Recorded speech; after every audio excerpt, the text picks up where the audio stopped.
What is up, IDP Army? It's me again, Jordan Rains at 50 Shades of Drunk. If you are on Twitter, and I'm joined tonight with a very special guest, a friend of mine, Mr. Marvin Elequin. How you doing, Marv? Doing well, man. I'm excited we can finally do this. And just looking forward to talking about pretty much anything fantasy football related and wide receiver specifically. So thanks for having me on, man. Yes, sir. Yes, sir. Season is right around the corner. We are going to talk our most recent fantasy wide receiver rankings, maybe talk a little bit of news, dabble into a little bit of IDP stuff, and then we will get you all out of here soon. So stick around. Check the mic and make sure it sound right, boys.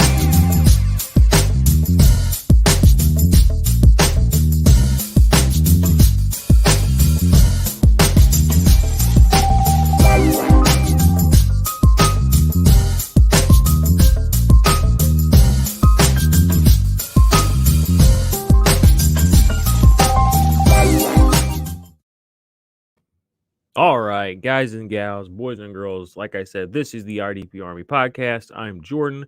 That's my man Marv, and we're going to talk some wide receivers. But first, we're going to talk a little bit of news. There was a big trade this morning. Well, big relative terms here, but a big trade in the fantasy shook the fantasy football world for 2-3 hours.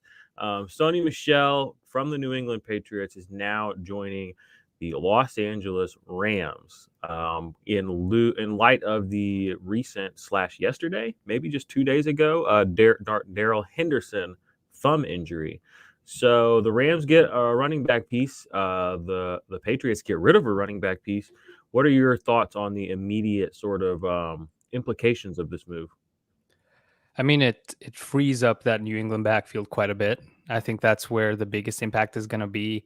I already had Damien Harris kind of being the lead guy for that team anyways, but for Ramondre Stevenson, someone who's kind of had some buzz here in the off season and in preseason, right? So he'll have his opportunity, and then it might free up opportunities for someone else there in that backfield.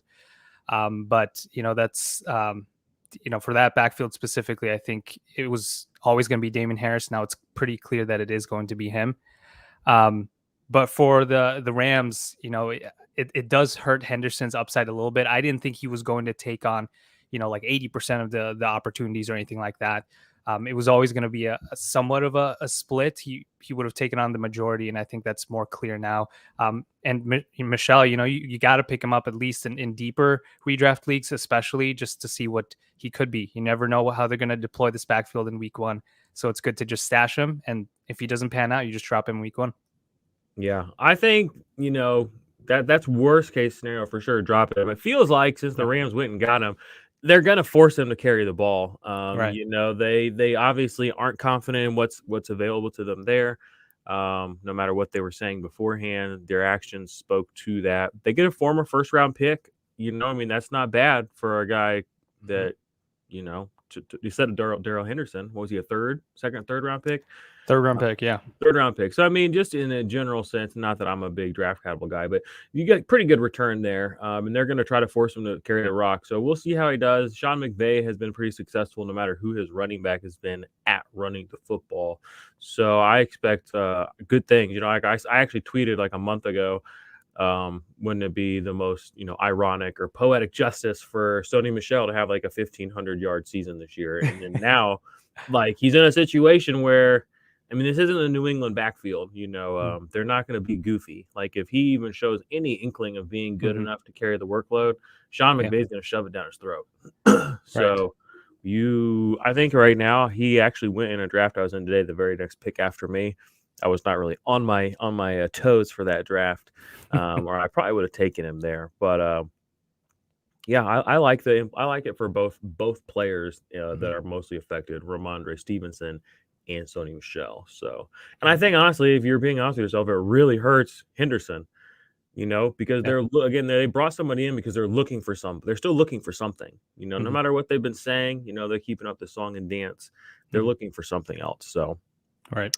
Yeah. On defense, I saw that Nick Bosa today finally got back into some team drills. Apparently, on the very first snap of team drills, he had a sack. So I'm just like, okay. I mean, it just seems like par for the course. He's going to come back out as long as he stays healthy. He should be a top 5 defensive line player for you. And he still kind of has the injury stigma around him in your league. So there's a decent chance you'll be able to get him at a reasonable price. Still. So yeah. So let's go ahead and jump into the wide receivers. All right. So we're going to kind of do this where, if you guys in the audience watching, the stream, feel free to ask us questions along the way or why we think what we're thinking about certain players. But Marv has been so kind as to put together a spreadsheet that generates our consensus. And then it'll let us look at our consensus rankings between the two of us in PPR versus the Fantasy Pros ECR. So that's going to give us, something to work with here to talk to you guys about. So I'm going to go ahead and pull those up. And we will go ahead and start with the top 12 guys for you real quick. It's kind of chalky here at the top. Tyreek Hill, Devontae Adams. And then you get Calvin Ridley, Stephon Diggs, DeAndre Hopkins, A.J. Brown, Justin Jefferson, DK Metcalf, Allen Robinson, Keenan Allen, and then Terry McLaurin rounds out our top 12 between the two of us consensus. Let's just go ahead and talk about Tyreek Hill. Both of us I have him at 1, you have him at 2. Mm-hmm. What are your thoughts on Tyreek Hill this year? I mean, what else can you say about Tyreek Hill? He's just a stud, just about as solid of a fantasy wide receiver as you can get, and someone who's not necessarily gonna dominate the targets or lead the league in targets, right? But he doesn't need that because of how he's deployed in this offense. And so I don't think there's much to change here in this offense specifically. You'll have Mahomes, you'll have Kelsey, you'll have Hill, and then everyone else behind that is really irrelevant. So, and you have Clyde Edwards-Helaire obviously in the receiving game as well. But I think Tyreek Hill is going to be a top 3 wide receiver yet again, and he'll have those big weeks that will win you matchups, and that's why he's so valuable. Yeah, I mean, he can. There's only a handful of players in the NFL that can really, week win. I mean, it's like 30 plus, 40 plus points. Right. Tyreek Hill can put up 200 yard games in a quarter. Didn't he do that in a quarter against the Bucs this last year? Like 200 yards and something. Something like that. It wouldn't surprise me. Yeah, I mean, it's it only just like takes 2 receptions, right? It's unfathomable the ability, just the raw, per target kind of potential that he has. And then that's true with our second guy in Devontae Adams. It really makes Adams a little different than Tyreek, in my opinion, is he's going to get force fed the targets, whereas Mahomes doesn't necessarily force feed a Tyreek Hill, but he will. Devontae Adams is always going to be the primary, the first read, the second read, the third read for, it seems like, for Aaron Rodgers. And the touchdown equity is always extremely high. My main concern for Adams is, I hate to be that guy that's like, oh, I'm injury prone, but I've had Tyreek Hill and Devontae Adams both on teams for the last few years, and they both do get hurt from time to time. It feels like Adams gets hurt just a smidge more than Tyreek Hill, just from what I've noticed. But Adams does bring more touchdown equity and more of a target share equity. Comes in at number 2 for us. Do you have any concerns for either of these guys? They're basically at the height of their power at 27 years old, both with 2 of the best quarterbacks of the generation, essentially. Are you comfortable taking either of them in the first round?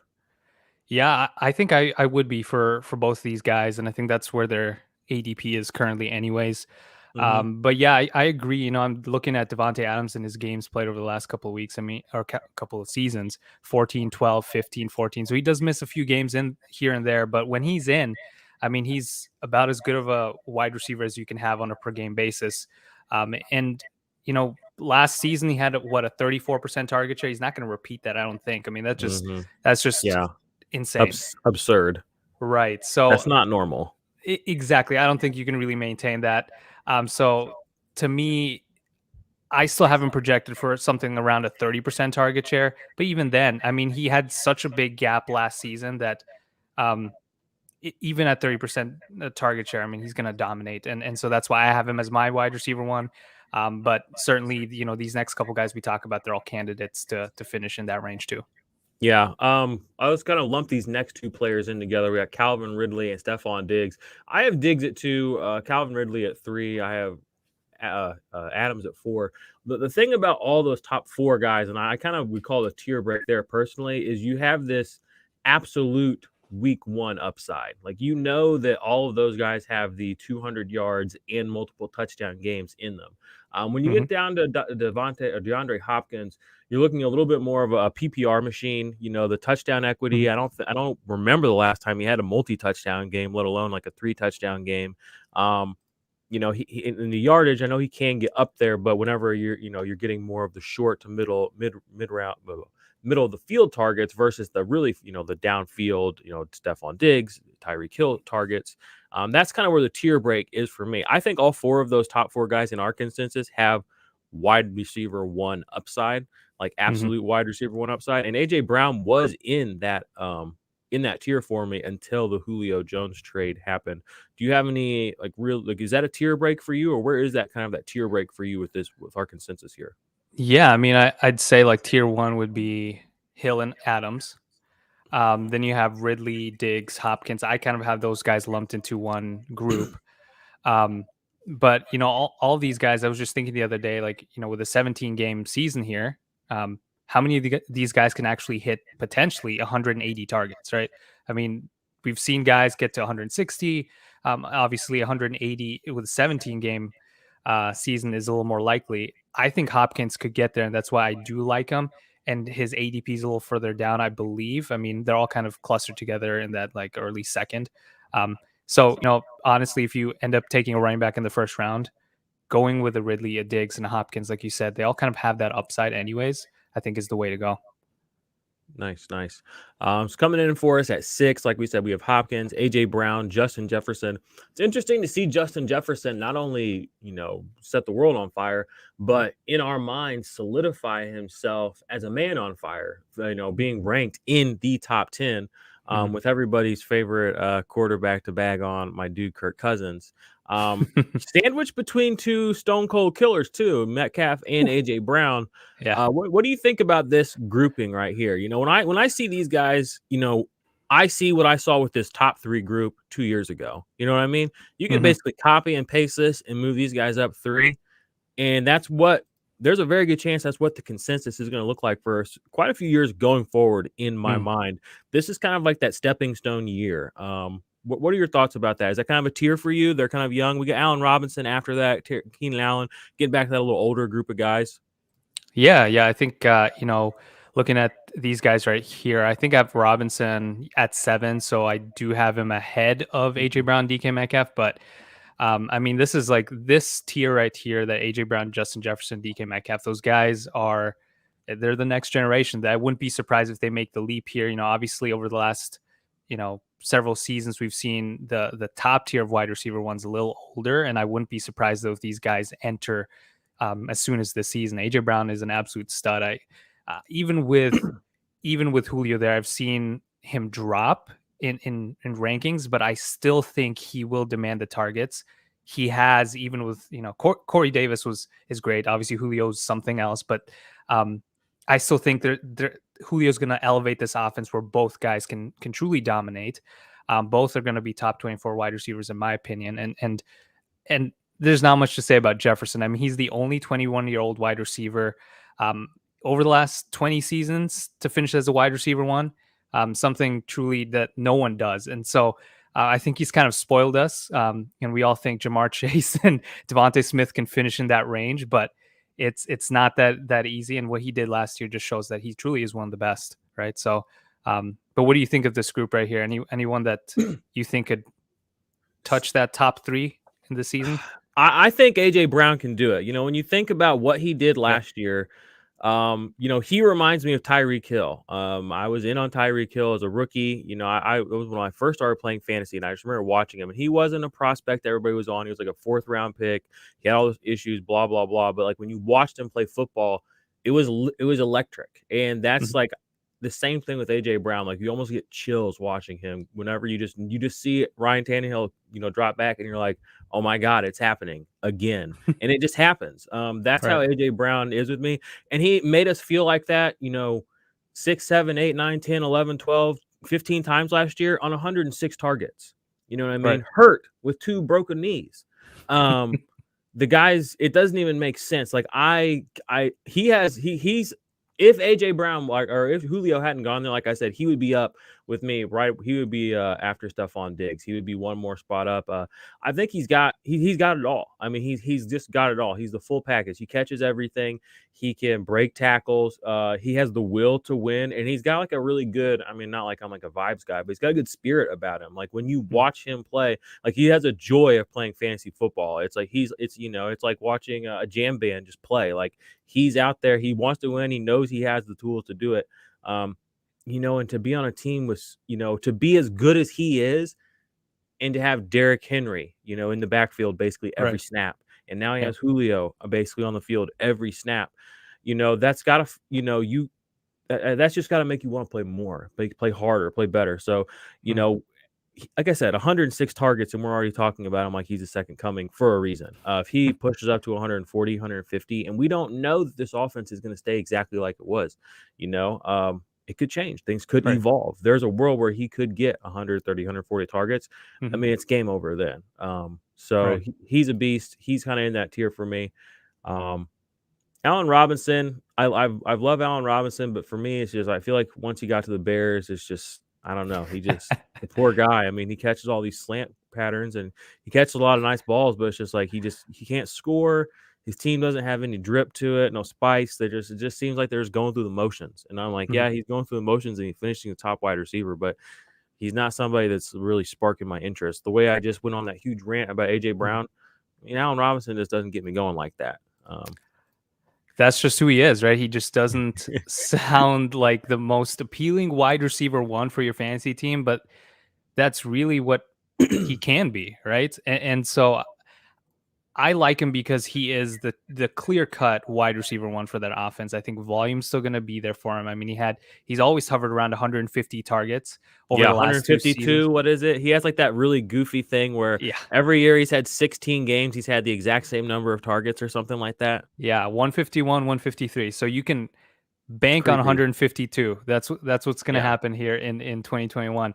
But I mean, the target share numbers are there. He's, the touchdown numbers they're okay. I mean, for that kind of volume, you might expect a little more.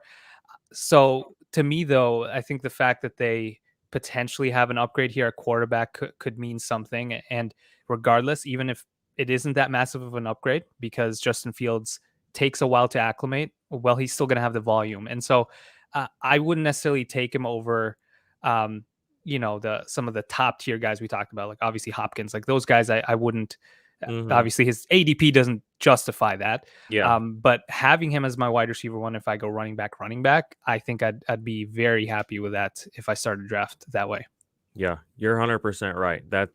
He's a great guy. He's an arbitrage wide receiver one. I mean, he's not flashy. He doesn't get you all hot and bothered, but he's going to show up. Same with Keenan Allen. That's kind of how I feel about Keenan Allen. He looks cooler than he really is when I've played him. That's just kind of how I feel. Now, Terry McLaurin all the way down here at 12 for us kind of makes me sad because as far as an actual skill set wide receiver, I mean, I think he could almost be lumped into this group right here with the AJ Brown, Justin Jefferson, DK Metcalf. My concern there's kind of two ways you can look at Terry McLaurin in my mind. You can look at it one where they're going to run a lot of plays in Washington because the defense is going to get the ball back, a lot. So that's good for Terry McLaurin, overall volume, overall play volume. And on the flip side of that, though, is they could be so good that they're running a lot. And that skews more towards an Antonio Gibson kind of extreme workload. Now, I don't really know where I fall on this. I think that the upside is there. I think it exists. But with the team kind of really going through this metamorphosis over the last two seasons, I don't really want to hold anything with Washington too strongly. So that's kind of why while I do have a ton of Terry McLaurin in Dynasty, and I do think that like Terry McLaurin wide receiver one, like that's the end game. I don't know if we're in the end game yet. That's kind of where I'm at with Terry McLaurin this year. On the flip side of that, though, is like I said, they could just run a lot of plays and they air it out a ton, and I look like an idiot. So, honestly, we're all kind of around that wide receiver one range. I think he can definitely finish there. And honestly, like that lower wide receiver one range, it's all separated by just a few points anyway. So he has the upside, I think, this season, especially with Washington having that 60% passing rate, I think, last year. So they passed it quite a bit. I think the volume's going to be there. Reason why I haven't moved him up a little higher and I'm a little lower than you on him is because I do like Curtis Samuel quite a bit. And so I do think that'll affect him. Kind of the talk recently about Logan Thomas getting that extension. I wasn't overly optimistic on Logan Thomas. I thought it was just a one-hit wonder, and then Curtis Samuel and Terry McLaurin would take over here. But they paid him, so I think they'll use him. And so there's just a lot of competition there. But I mean, regardless, McLaurin's the clear-cut wide receiver one. He's going to get a ton of targets. It just depends on how much he'll take away from some of the other guys in Samuel, Gibson, and Logan Thomas.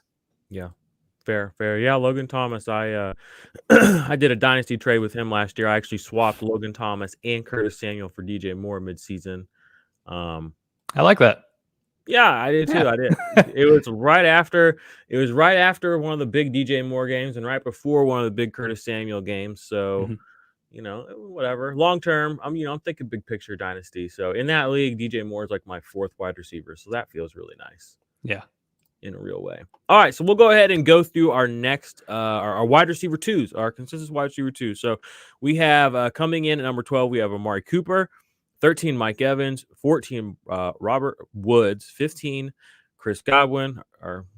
These numbers are off by one, right? Then we got Tyler Lockett, DJ Moore, Cooper Kupp, Julio coming in at 21, or is that 19 or 21? We got 19. Julio Jones that'd at be 19. Yeah, All right. Kenny Galladay at 20. CeeDee Lamb 21. Brandon Ayuk squeezing into the top 24. I think we're gonna have a lot of fun when we get to this area. Yeah. And then Adam Thielen just barely holding on, living on a prayer over here. He's gonna get started week one. I love this group of wide receivers. There's a lot of there's a kind of a big spread here as far as ADP. I feel like some of these guys you can get a lot later than others. But let's start with Amari Cooper. He's kind of been dealing with injury. I mean, like literally, we feel like every year this is how the season starts. Amari Cooper's been dealing with something. Apparently, he's through that, and he's going to be available week one.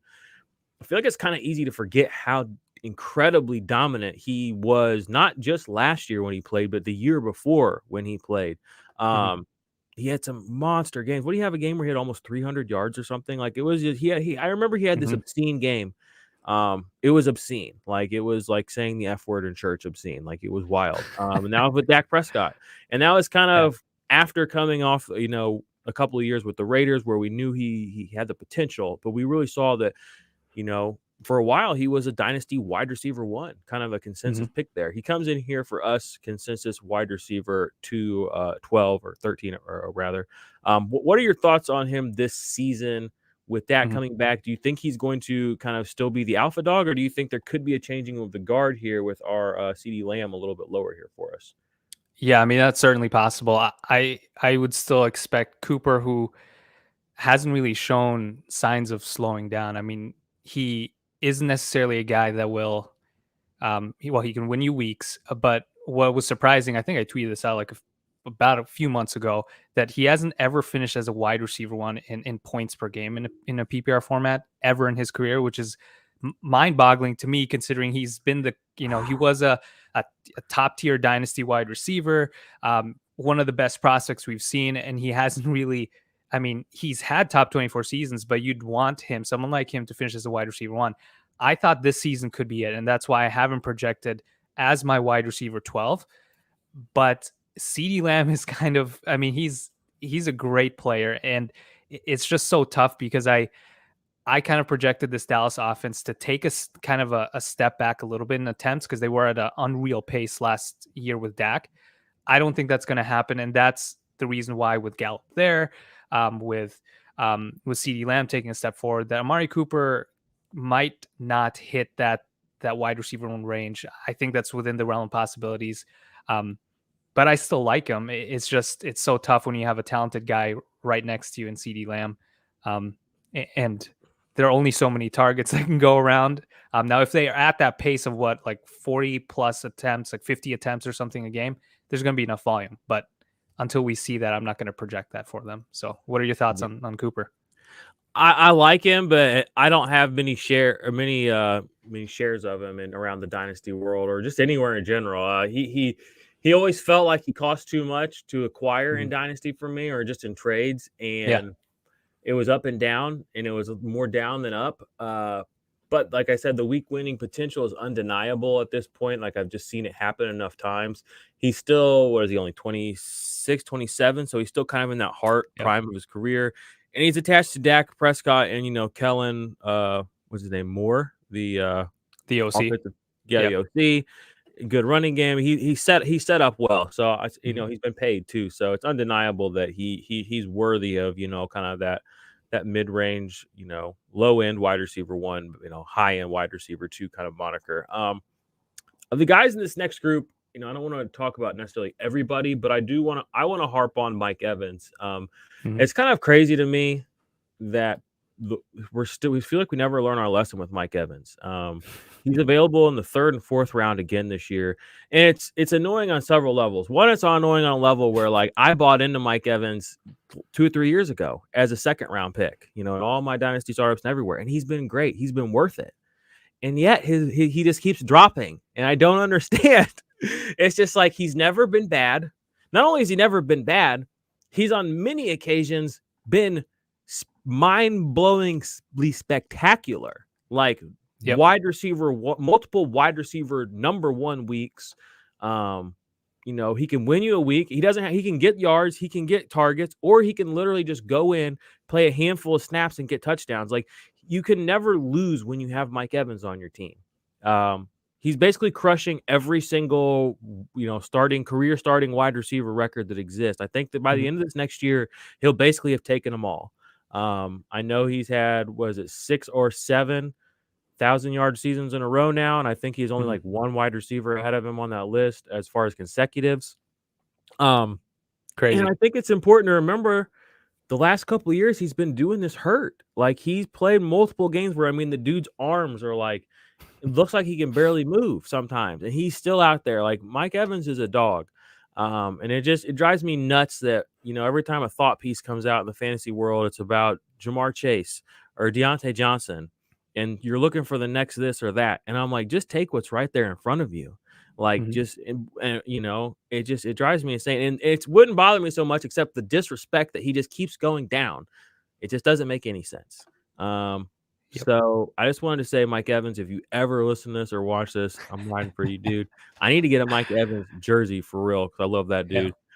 Here's a funny little, anecdotal story. The highest tier of my Patreon, well, the second highest tier, the primary tier of my Patreon, the one you really want, is $13, and that is a quiet nod to the man himself, Mike Evans. So there you go, paying a little homage to the guy. But I'm I just love it. telling y'all, don't sleep on Mike Evans again. He's got Tom Brady. Tom Brady's not slowing down.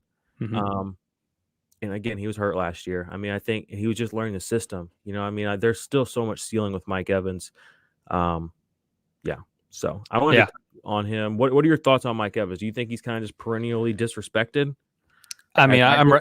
I'm right there with you, man. I mean, I don't know what else Mike Evans needs to do to really prove himself. I mean, he's had some outstanding seasons, and sure, his targets have maybe gone down a little bit, but um, I mean, the guy still scores touchdowns at an unreal rate. I mean, that's not necessarily the stickiest stat in the world, but Just watch him play football. He's but when Mike amazing. Evans, yeah, it's Mike Evans though. I mean, that's what he does, and they use him in the red zone. And one of the arguments that some might make is that okay, Antonio Brown's there, Chris Godwin's there, it's crowded, right? But from week 8 onward, when Antonio Brown was active and was on the team, Mike Evans led them in targets, yards, touchdowns, yards per reception, yards per target. I mean, And he was hurt. target share. I mean, exactly. And so air yards. I mean, and any metric you want to look at, he led them essentially when all 3 wide receivers were healthy. And it's I don't remember. I think Chris Godwin maybe had an injury here and there, maybe left early, Yeah, he but was a still, little banged up, but yeah, still though. I mean, Mike Evans, that's what he can do, and I think for a well, full season, I'm not worried. yeah, people tried to bury him for Chris Godwin. Last 2 years you've been able to get him after Chris Godwin. In Mhm. our rankings, that's not the case here. Um, so anyway, guys, gals, if you want to win your fantasy leagues, you want to take some actionable advice home with you. It's don't leave your fantasy drafts without Mike Evans. that's definitely going to help you. All right. Is there anyone in this group you want to touch on? I want your thoughts on Brandon Ayuk. Mine are quickly just that I think that Kyle Shanahan is going to force feed him the ball. I think Kyle Shanahan has what he wants for the first time in his career at pretty much all positions. And I think it's wheels up. The dude, when you watched him play, some of those things where if you watch him play, you can just see that there's something special about the way Brandon Ayuk plays football, the way he moves. I'm not like a movement specialist per se, but you can watch certain players, the way they move, and the way their bodies are just kind of, function as athletes. Alvin Kamara is a player that comes to mind. When you watch Alvin Kamara move, you can see that there's something unique about the way that he can control his body, the way he's able to break tackles, etc. I see a similar kind of thing with Brandon Ayuk. Travis Kelce is another great example. How many times have you seen Travis Kelce, sit down in the zone, catch the football, and then as he's turning, he gets hit, and it's almost like he's covered in grease, and the guy just flies off him, and he just takes off upfield for 5, 6, 7, 10 more yards. It's just some guys just have this ability, this innate ability with their bodies to just do things other people can't. And when you watch Brandon Ayuk play, he has that. So when I see him, he's kind of, for me, one of the sleeper guys in this, low end wide receiver 2 here for us. That almost feels. I just see a lot. I see a lot with Brandon Ayuk. What are your thoughts on him going into this year? Yeah, I'm surprised I have him there at wide receiver 29. I feel like that's a little too low. So maybe I need to adjust something there.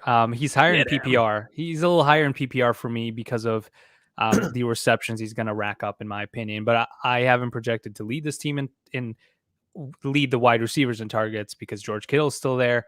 And yeah, I mean, that's a pretty accurate description of Ayuk. I mean, he just wins on the field, and we saw that last year.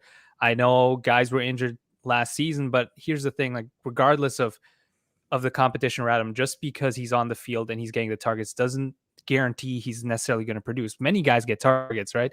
You can throw anyone out there and they'll get targets. They might not necessarily produce, but the matter of fact is Brandon Ayuk did, and he had one of the best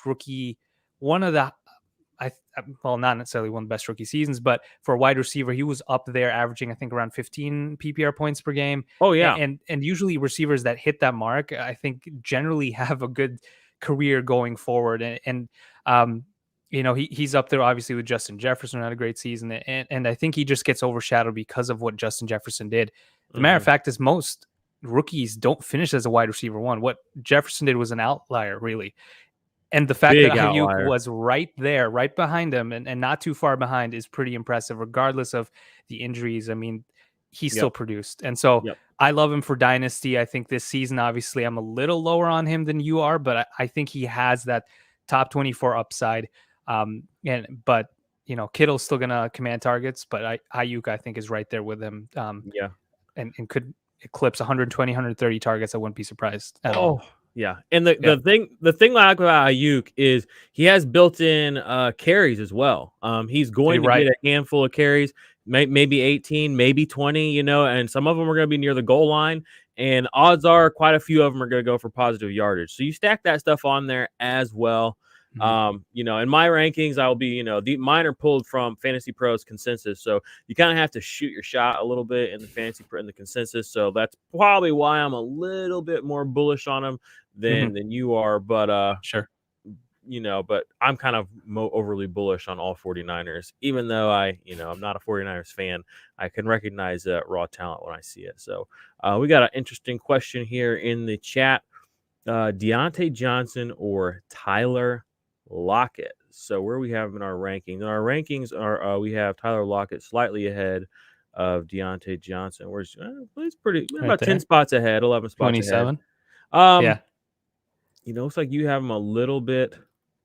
Have him at 20. You have him at 20, so you have him higher than me. Oh, you have him a good bit higher than me. I'm at 37. I will be honest. I just am kind of I just have more faith. Look at my rankings here: Juju and Claypool. I have more faith in Juju and Claypool. I think that they're going to still be the guys. I don't really have a super compelling argument, except for when I go to my drafts, I'm taking Claypool and Juju, and I'm passing on Deontay Johnson pretty consistently. And when it comes to Johnson versus Lockett, for me, I'm going to take Lockett every time. And that just comes down to we have such a history with Lockett of success in this offense with this coach, with this quarterback. We have success with him as a 2, then as a 1, and then as the 2. So there aren't a lot of questions with Tyler Lockett. Deontay Johnson, yeah, he was good last year. He had a shit ton of targets. Big Ben is known to hone in on one guy and just say, hey, I'm going to make you a wide receiver 1 this week. And he did that a couple of times to him. Mm-hmm. But I'm still going to go with Tyler Lockett because his resume is longer. And that's kind of my stance. What are your thoughts? Yeah, I agree right there. I mean, I like Deontay Johnson quite a bit, obviously. I mean, I think I love the targets that he could potentially get in this offense, and that they're potentially, and in an offense that I hope to improve with Najee Harris there and Big Ben hopefully healthier. But I do agree, Tyler Lockett is someone who, once again, kind of seems like similar to Mike Evans, where he always just produces, but you never think of him as someone that, oh, I want to leave the draft with Tyler Lockett, but you probably should feel that way about him. I mean, he's consistent. He's well, not necessarily week to week, but from season to season, he'll produce for you. He'll get you there. And last year, I mean, 25% target share, 132 targets with DK Metcalf there. So honestly, I'm all in with Tyler Lockett. I think he's someone who will produce for you most weeks. Will finish as the top 24 wide receiver, and I just feel better about that than Deontay Johnson. So I like both, but I just like Lockett a little more this season. Yep. I agree completely. The caveat would maybe be if you do have punt return or kick return leagues, I think that Deontay Johnson is still doing that for them to some degree, so you could get some there. But I'm going to stick with Lockett. Like I said, I have more of a track record of success with him. So yeah. We have a question here. Looks like a fun one from Lewis on YouTube. It says, who do I draft at the 10th pick in the first round in a 16-team IDP league? So he didn't say super flex, so I'm assuming it's probably not. So 10th pick of a first round rookie draft, I'm assuming. Or maybe a redraft league. Okay, if it's yeah, I know. If it's a redraft league with the 10th pick in a 16-teamer, I'm going running back. Yep. Because you don't know who's going to come back to you at that second round pick. The best running back to come back to you at that point, you could be looking at Chris Carson like as your best option, not like as an option, as like I have to take Chris Carson or my league's over already. So, but if it was a rookie, would I have a different answer here? If it was a rookie, my answer would be Trey Sermon at 10 if he's available. So that's pretty easy for me. There you go. I mean, I would probably take a running back as well there in a redraft league, just because it's, like you said, it's the positional scarcity there. Guys that are coming back probably aren't going to have that, top end running back one upside. And if you can get an Aaron Jones, for example, someone like that, I mean, that's a great pick at that point. Assuming it's not super flex. But if it's a rookie draft, I don't know if I'd take Trey Sermon that high. I mean, I like him. I like him. I know you are, but some other guys that I really like there would probably be like Rashad Bateman, Elijah Moore, guys who you're so chalky.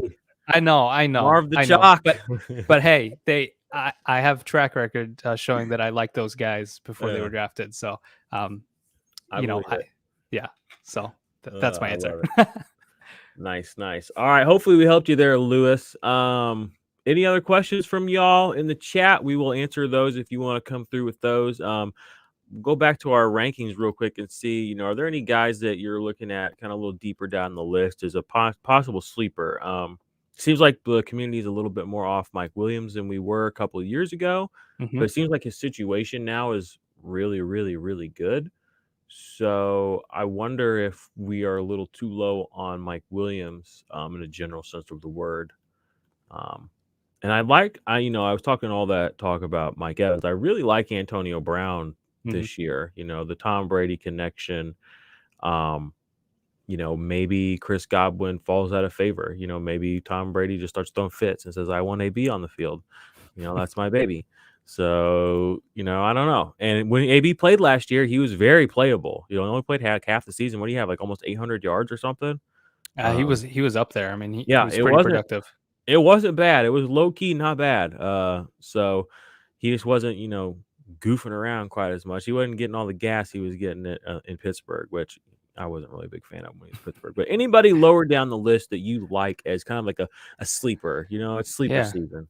I mean, a guy that stands out who I think could be peppered with targets is Corey Davis. Where's he at?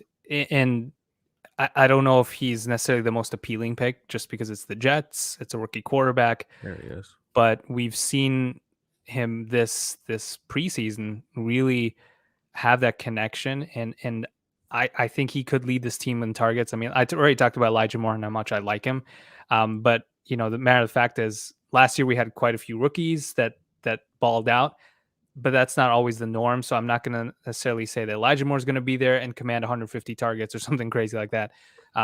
Corey Davis, I think, is going to lead them in targets, and that's why he has at least that floor with some upside if he can get those touchdowns as well. Because we never know, Zach Wilson could be the better quarterback this season, and we're all banking on Trevor Lawrence and Justin Fields and all those guys. But Zach Wilson is not bad either. Yeah, I remember when Corey Davis came out, and he was the hottest wide receiver prospect ever, Yeah. And he's looked good for certain games and not for others. I gotta say, I'm really proud of us for having Jamar Chase way down here. Yep. Wow. That's way against consensus, really. Which we already had it down. I'm sure consensus has tanked him over the last day and a half. No matter what Twitter tells you, I'm sure he's gone down. Mm-hmm. We're still confident, they screamed as they secretly went to their computers and scrubbed put him down 2 spots. We'll notice. So, you can't say I don't know. When you have new information, you just have to adapt. And I just keep telling people, we got spoiled the last 2 years with some really good rookie wide receivers. And on top of being spoiled with some really good ones, for every good one, we still had one that completely burned your team. Mm-hmm. So just be careful. You know what I mean? That's what I'm just advocating people. Be careful. I think his consensus ranking was like 25 on Fantasy Pros earlier this week. He was going next to guys in in drafts I'm in, like Mike Evans. So it just really hurt me to see that. And it just makes me really proud to see that you and I are not those guys. So go us, shout out to us. I love it. All right, y'all. My man Fantasy Futurist is in here. Shout out to Fantasy Futurist, my guy.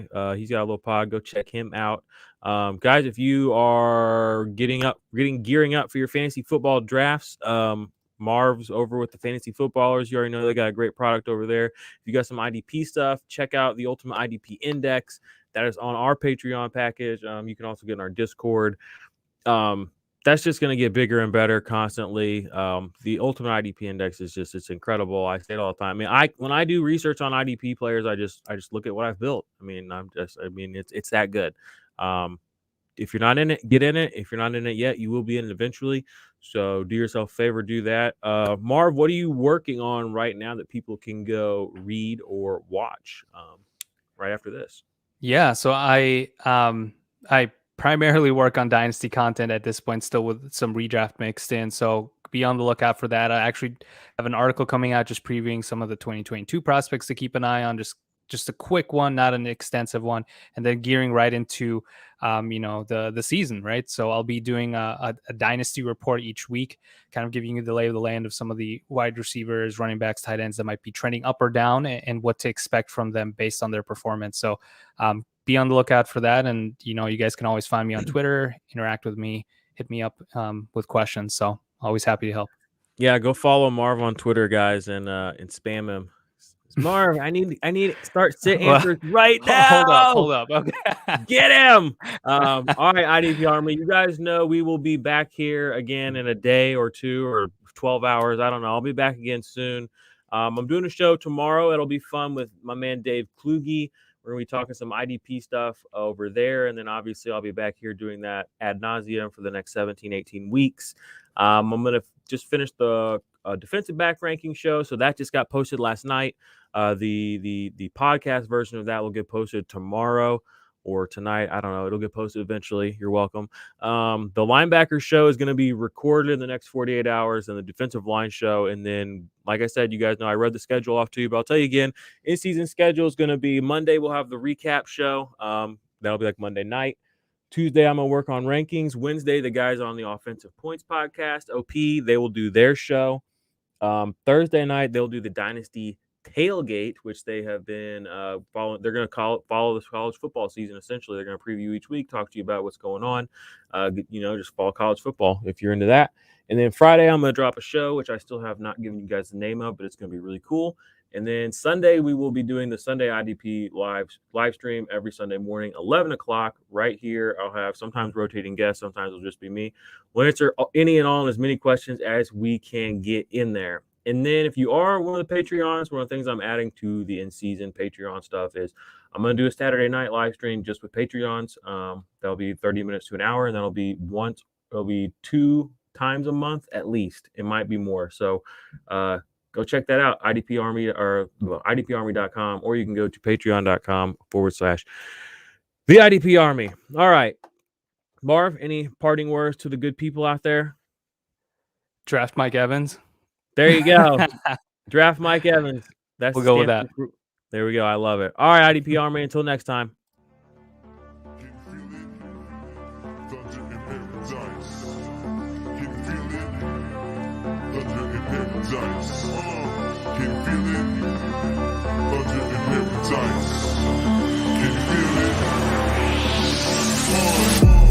Let the rain hit the sand. Build a house on a rock, got a plan. Gotta get stocks, keep them bands. Hear the clock tick, blades on the fan. Used to be mundane on a Monday. Now you have fun day on a Sunday. Cause you're switching it up and you living it up. You ain't getting enough, now you're picking it up.